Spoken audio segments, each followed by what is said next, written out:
புடவை லைவா? புடவை தான் கட்டியிருந்தேன், வரலாம்னு தான் நினச்சிட்டு இருந்தேன். புடவை கட்டிட்டு வந்து உட்காந்தா இதை விட டார்ச்சர். இடுப்பை காட்டு, தொப்புல காட்டு, அதை காட்டு, இதை காட்டுன்னு அதனாலேயே அவுத்து போட்டு வந்துட்டேன். மெம்பர்ஷிப் லைவ் எப்போ இன்னைக்கே பார்த்துட்டு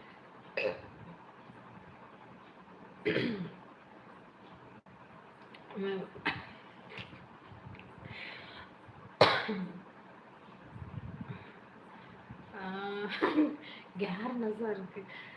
மாமா தூங்கிட்டாரா? மாமா தூங்கல, மாமா முழிச்சுதான் இருக்காரு. நான் போயிட்டு வர்றேன். அவன் ஏன்டா இவன் என்னடா எப்போ பார்த்தாலும் சோகமாகவே இருக்கியான், இன்னைக்கு ரொம்ப அழகா இருக்கு. அப்படியா? மெம்பர்ஷிப் லைவ் நான் பார்த்துட்டே தூங்கலாம். பேசாமல் கொஞ்ச நேரம் பொறுமையாரு. அதை காட்டு, இதை காட்டு, ஏன் கேட்குற? கூடவே கேட்டுட்டு வந்து உட்காந்தா இதை காட்டு, இந்த பக்கம் காட்டுனா இந்த பக்கம் காட்டுன்றது, இந்த பக்கம் காட்டினா